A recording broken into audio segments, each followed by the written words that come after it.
look at a side view. Side view similarly starts off with a circle.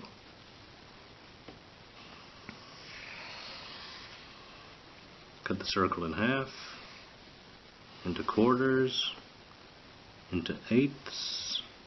Well, not into eighths all the way, just a line between these two, a line between these two. That's going to suffice for what we need to do. Now, of course, no, the eye is going to go right here. It will stay as a downwards pointing pentagon. There we go. And that eyebrow thing up here is still going to land at about the same spot. And right, not really touching the eye, we got this cheek thing, cheek plate. It's not touching the eye, so it's not going to be right here flush with the eye. It's going to be a little bit back. Let's call it like at the halfway point of these two lines. We'll put that cheek thing. And it doesn't go below his face, it stays kind of just a little bit above his face. Do that right there. We're going to need a vanishing point. I say pick one down here, kind of level with that one. And bring that line to the cheek thing. Let it go a little bit under the face. Right there, that's what we need. Might as well get to the top as well. What? You know what? Take that back. I don't think we're going to need... If it's side view, we're not really going to see. If it's a perfect side view, we're not going to need to do that.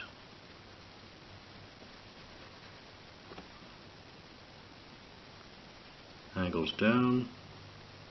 This goes all the way back. His head may be round, or you assume it's round. We've never seen him without the protection stuff. But we're going to bring this all the way back. Not to here, about, let's see, eighths, 16, about down here.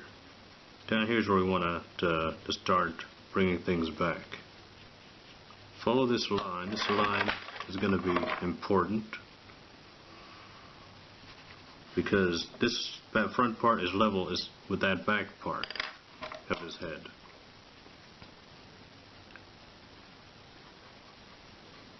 The nose will come back to here, and the mouth is going to come out the same spot, same height as it would before, about up to just a little bit higher, like higher than the mouth thing. Not the mouth thing. I don't know the technical terms for a lot of these because I don't think there are any.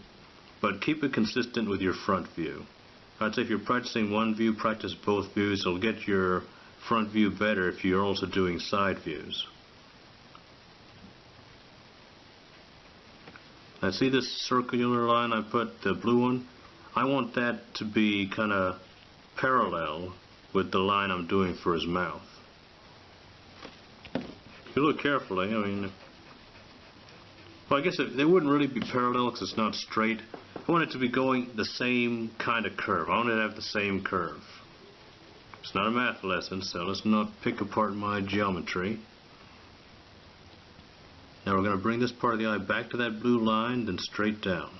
Just like we had back here. Back and down. Since this VP is already here, I'm going to use it to get that eyebrow ridge thing that he has. Now this line comes up to make that spike.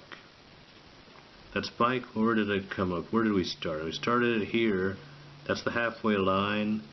The quarter line, so about right here. Well, not really quarter, the eighth line. So right here is where we're going to bring that spike up to. The spike comes down at about a, not a 40, no, almost a 45, let's call it a 40. Down to this orange line, then it goes straight, just plateaus there. Going to have a circle over here, right about on this blue line down the middle.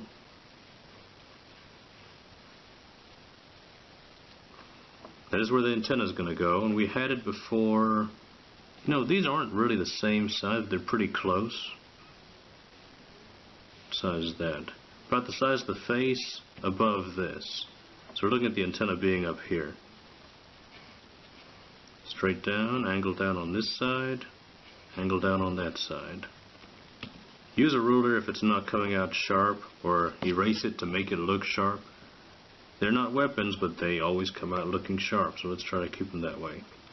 Now let's go back to the curved part of his head and follow it up.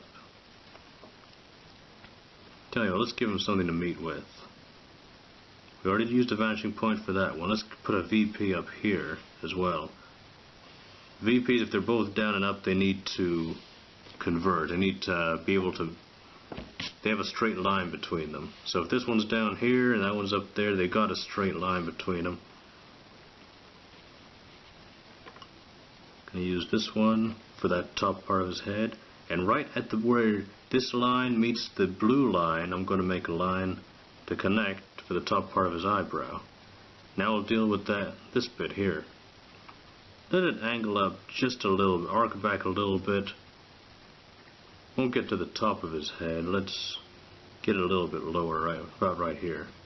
This is not to say you can't make this downward pentagon go to the top of his head. You can, of course. There's been so many incarnations of Optimus Prime. Alright, now we've got back here and over here. We need to meet these two in an arc. That's what we're going to do. Bring them over in an arc, let them connect, clean up any overlap. And last but not least, need to connect this back here to that up there. But it doesn't go in a smooth arc. It actually goes straight up first. Now after it goes straight up, then it makes an arc towards there. Any adjustments that need to be done can be done afterwards. And as time passes, you're going to need less and less of these adjustments. Let's do the back view of his head. Start off as always with a circle.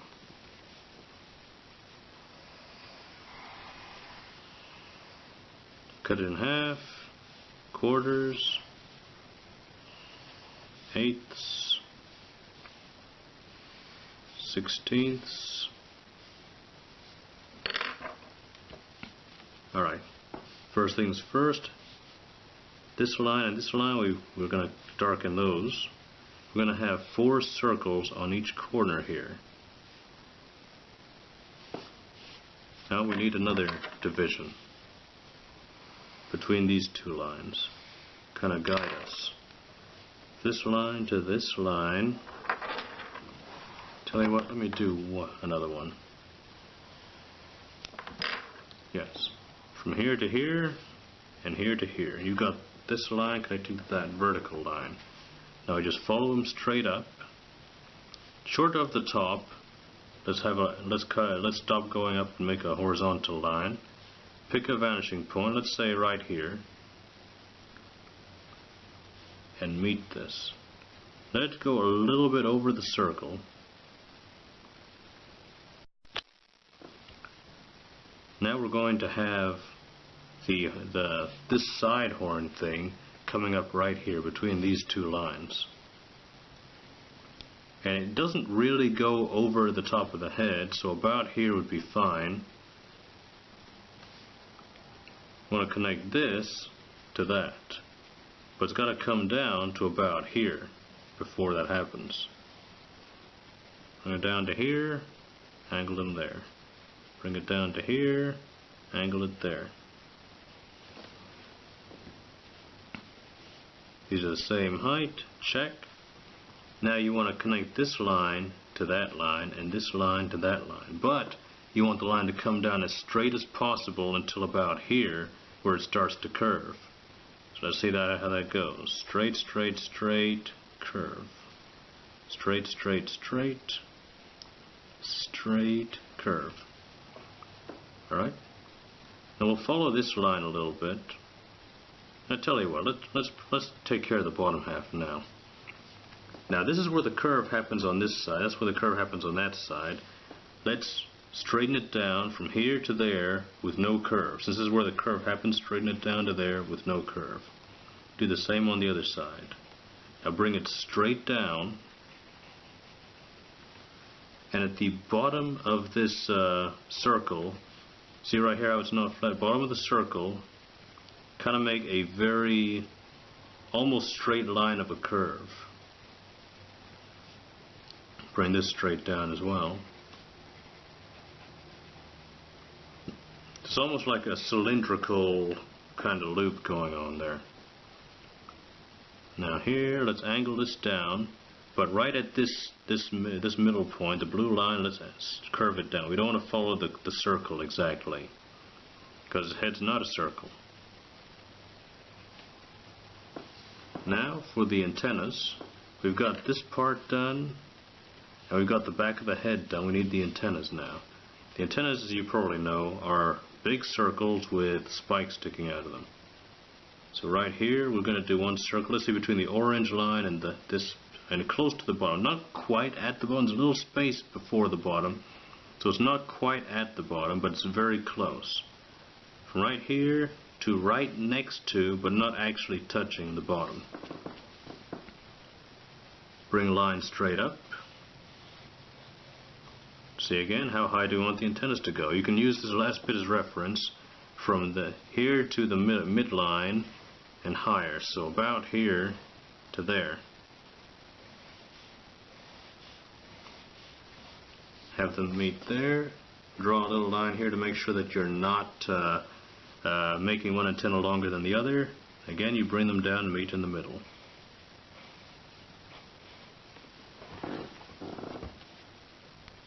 I hope this has been informative, and I hope this is going to make your Optimus Prime G1 drawing a little bit better. I'll be back pretty soon with how to draw the body, torso, hands, and just get you a well-rounded way to draw Optimus Prime from the classic cartoon. Thanks for watching. Be sure to like and subscribe.